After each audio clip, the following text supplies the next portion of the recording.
Greetings everyone. Let's make a web page.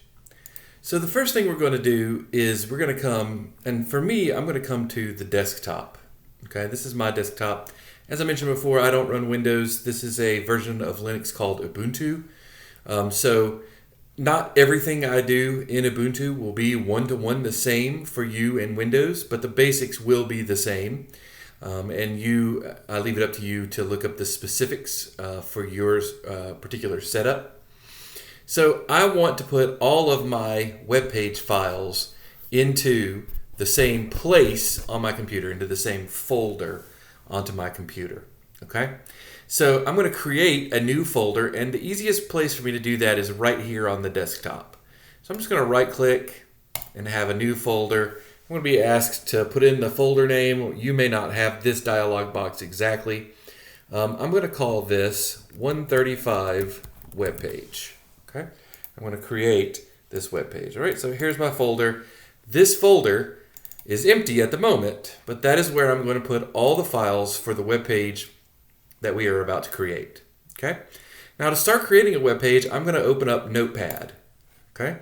It's just what's called a plain text editor. It has no bells and whistles. There's more information about other types of plain text editors, certainly available on the internet. Notepad is the default one in Windows. This one is called gedit. It's the default one in Linux. I think the default version in Mac is called Text Wrangler. There's more information about that on the assignments. So I'm going to begin with a simple empty text file. All it is text. Okay, it's just a plain text document. And before I get started, I'm going to save this. And since I haven't saved it before, it's going to ask me where I would like to save it. And obviously, if you're in Windows, you'll have a whole file menu system up here to use. So you'll need to do File and either Save if it's your first time saving it, or Save As. Does the same thing. Save and Save As do the same thing as long as you haven't saved it anywhere before. So I'm going to find desktop, I'm going to find 135 web page, and I'm going to give this a name, and I'm going to call it index.html. Now it does need to be all lowercase. There do need to be no spaces. The case matters, the spaces matter. Make sure you're saving this as index.html, not index.text.html or index.html.text. or anything like that. The name of the file needs to be index with a file extension .html, and HTML stands for Hypertext Markup Language, and that is the language that we use when we are creating web pages. So I'm going to save this, okay? And to confirm, I'm going to go back to my desktop, click on this, and see that I have a file called index.html, and I can look at the properties of this and say, yes, it is an index.html file. Okay, that is the name of it. It is not misnamed to anything else. It is called index.html and only index.html. Okay, every HTML file is made up of a set of HTML elements. Okay, and every HTML element, and hopefully this is review because by this point you should have gone through the tutorial for the C3 or the W3 tutorial, the W3C tutorial, the World Wide Web Consortium tutorial that you had a link to on Canvas. Okay, every element is made up of two tags: the open tag, which looks like this with some text in the middle, and the close tag, which has the same text in the middle and looks with the open, the less than, the greater than sign, but it has the slash, okay, right in the front. Okay. Now this is not ASDFA is not a valid HTML element. It's just an example of what a element open tag looks like and what an element close tag looks like. Okay. Now on the page, anything that appears, right, any other element that appears inside these two tags are said to be nested or inside the elements. Okay, the ASDFA element in this case. All right, let's do something real. So the first element, okay, is always the HTML tag. Okay. Now there can be some metadata that comes before that. We'll see that in just a second. But basic web page, the first element is always the HTML tag and the close HTML close tag. Okay? These two tags appear around the entire web page. Everything else fits inside, goes inside of these two elements. Okay? There are two main parts. Okay? Two main parts to any HTML page. There is the head of the page, right? And so this is an element, so it has an open tag and close tag. And there is the body, okay, of the page. Okay? So things that go inside the head, all right, are elements, other elements that describe the web page. They're like the settings for the web page. We call that kind of tag a metadata tag because it is data about data. Okay, it's information about the web page. Things that go up here in the head will not be generally visible on the web page. They do not define visible elements on the web page. So one of the most basic things we put up here is the title of our web page. And notice this still has an open tag and a close tag, and whatever goes in between here is now going to be the title, okay? But I don't have to put the tags on different lines. Sometimes it's useful to have the open tag and the close tag for the same element on the same line. Now, what I should avoid doing at all costs, okay, is this. This is what's called a malformed web page. Now, your browser might be smart enough to fix this for you. Okay, your web browser might be smart enough to fix this for you, or it might not. Regardless, this is not a good web page. If a element open tag is nested inside of another tag, then the outside tag cannot close before the nested tag closes. Okay? So we should have our tags fully nested inside of one another. Okay? So I'm going to put close title right here. All right? So this is the beginning of the title, and this is the end of the title. So the title goes in between these two tags. And I'm going to name this web page My First Web Page. Okay? My First Web Page, an example. All right. So now our web page is going to have a title. Now, notice that the head tag, okay, the head element rather, is not inside the body element, but both the head element and the body element are nested inside of the HTML element. Okay? So we are creating a hierarchy of tags. Okay? So for instance, let's see if I can get rid of that. Okay, so for instance, hold on. Okay, that closes it. Well,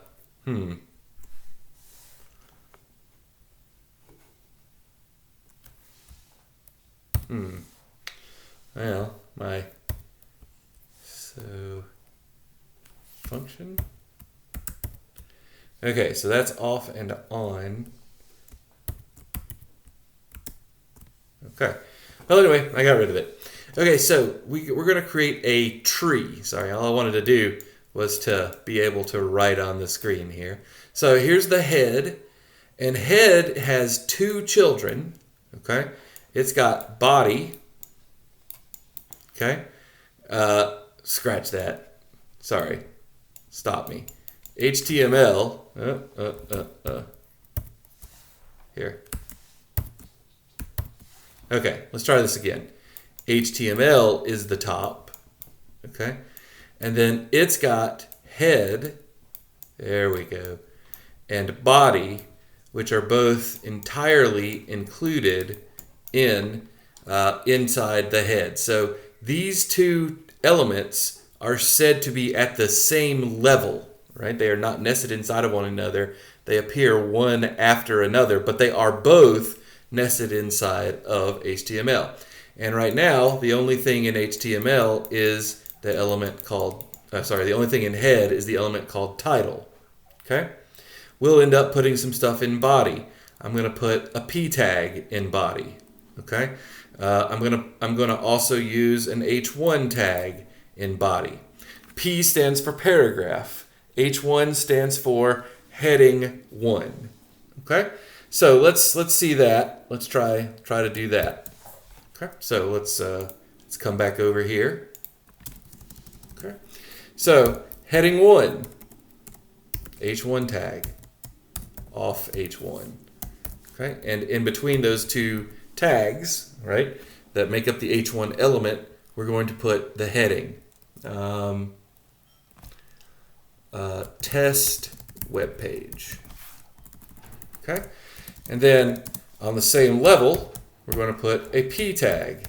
And the p tag is great because it allows us to set off a block of text by as a paragraph. Okay, so I'm just going to put some garbage text in here, and you'll notice that I don't have to be careful about how things line up. All that matters is that this p tag and this p tag pair up. Everything in between those p tags is said to be part of that paragraph. That p tag and its contents is entirely inside of body, and body is entirely inside of HTML. Okay? All right, so let's save this. Okay, now we have a web page. Does it look like a web page? And you notice for me, when I saved it, I got this nice text coloring. No guarantee that that will happen for you. That's sort of just one of the side effects of using this operating system. It might still all be black and white for you and no text coloring. This doesn't look like a web page. It looks like a bunch of gobbledygook, okay? Because we usually think of web pages as having been opened, okay, in a web browser. And the one I'm using here is Firefox. You don't have to. Our web page should be openable by any web browser. And you've probably never opened a web page without typing in the URL, okay? But the thing about our web page right now, and the web page that you're going to create for lab number 1 in this module, is that our web page only exists on this one computer that I'm working at, or in your case, the one computer that you're working at. So it's not online anywhere. It's a web page that exists solely on your computer. So one of the things that we're going to do in lab number 2 is we're going to talk about how to put our web page online so that we can see it from anywhere, so that we can see it by using the internet. But right now we have a web page that is not online, okay? And so where'd my browser go? Maybe I closed it. So what we're going to do is we're going to open a file, okay? And this is the way I do it. If you're in Windows, there will almost certainly be a file menu. If you're in Linux, I'm not 100% sure what that'll look like for you, but it's somewhere in the menu system. If you're not in Firefox, it doesn't matter. Whatever browser you're using, somewhere in the menu system, there's a way to open a file. Control-O is probably a good bet for a shortcut, but I'm going to hit Open File, and I'm going to navigate to the desktop, okay? And remember, I've saved this in 135 web page, and I'm going to open up index.html. And here is what my web page looks like. It has a title, My First Web Page, an Example. Okay? It has a heading, Test Web Page, and it has a single block, a single paragraph of text that I just banged on the keyboard a little bit and got some garbage text in there for us to take a look at. Okay? So, remember, if you're trying to put something up that the user can see, that's going to go, when they view the web page in a browser, that's going to go inside the body. The stuff that goes inside the head is other types of information about the web page itself. Okay, so let's look over here. Here's what might become a familiar document to you. So I'm going to copy this. right? And I'm going to paste it right here. This is my new web page, okay?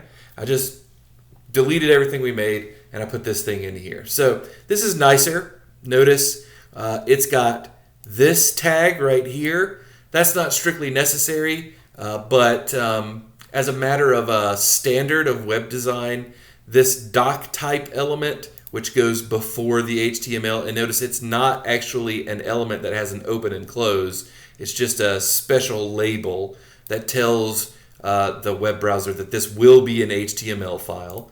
And then we have our HTML tag and our close HTML tag, and we've got our head, which contains a title, okay, and also this meta tag, okay, which tells me a specific character set that we're going to be using when we render this web page. I don't need you to know about this very much. You can just leave it in there as you've been instructed to do. And then there's a p tag here that gives us a paragraph that is inside the body tag. Okay, and so the only thing that's going to be on this web page is a paragraph with the text. Your text goes here between the body tags. Okay, and that's the only thing that's going to be on this web page when we look at it. Now, a couple of things. Not every tag, okay, not every tag has a corresponding close tag with it. Okay, so yeah, that's a little bit tricky for some beginning users. Okay, so it might not necessarily have a close tag. Now, nothing should break if I put in a tag that looks like this, right? Nothing should break. It should be okay. But if that were down in the body, it might show me that tag on my web page. And so if I see a tag that I don't want to see, that I thought I was just closing an element with, try deleting that. Or better yet, there's information about the meta tag available to you on the online tutorials, and you can learn about it. Another standard one that people have trouble with is the BR tag. Okay, and that is an open-close tag all in one. BR stands for break, and so the next part of this information is going to be on the next line. Okay. Yep. This is you should feel free to play around with this as you go. The other thing to notice I said this was the HTML tag, so what's all of this? It's inside the tag body. Okay. Well, that is what we call a HTML element attribute. Okay, so some HTML tags, okay, inside the head tag, inside the open tag rather, not inside the head tag, but inside the open tag of that element, some elements will have the ability to set attributes. Like this has the lang attribute, which says we're going to set it to English. This has the character set attribute, which says we're going to set it to UTF-8. And again, I don't need you to know what that means necessarily. You can probably look it up. But for now, you'll just see it. Okay? You'll just stick with it. If I tell you to do it, you can just do it. And then there's the anchor tag. Okay? This is the A tag. Almost exclusively, right? When we use this, we're going to be putting in a link. Anchor, A stands for anchor, but you should think of this as the link tag. So href equals http://una.edu. Okay. All right, and then link to UNA webpage, and then off anchor. All right. So this is the A tag. That's the open tag. That's the close tag for the anchor element. This is going to be the text that turns into the clickable link. Okay? And this is going to be the web page that you go to when you click that link. And you set that by setting it equal to the href attribute. Okay? So let's save this. All right. We should be able to, since we've saved it, right? We should just be able to hit refresh. Okay, and there are the changes now being reflected in this file called index.html that the browser has interpreted into a web page. So your text goes here between the body tags. There is a invisible line break right here from the BR tag, the break tag. Here is the next line, okay? And then here's the link as promised, okay? And if you click on this, you go to una.edu. So let's go back. And also our title, your web page title goes here, is now the name of our title. Okay? I'm taking a minute to look at my notes to make sure that that is what I wanted to tell you. Right. So as I said before, you could argue that this is maybe not yet a web page since you can't go to just any computer and look at it on the internet. It's a web page. It's just not on the internet yet. Okay? And if you've never done web page design before, it's a weird thing to think of a web page that can't be viewed on the internet.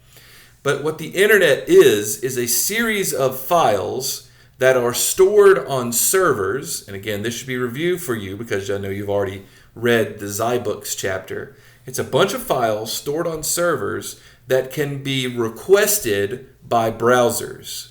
Okay? But browsers, all they know how to do is request files, receive files, and render or convert the files, the text files, into a visible web page. Now for what we've done so far, we're just skipping the request file, receive file because we're telling the browser, hey look, there happens to be a web page on this machine. Show me what the web page on this machine looks like. If you're not on this machine, if you're a user who's using a different machine, then there's no way to see it yet. But that's one of the main things we're going to focus on for lab number 2. Okay? Hope that helps. If you have any questions, please reach out. Let me know, discussion board or email, discussion board preferred. And either I or one of your classmates will be able to help you out. Okay, talk to you soon.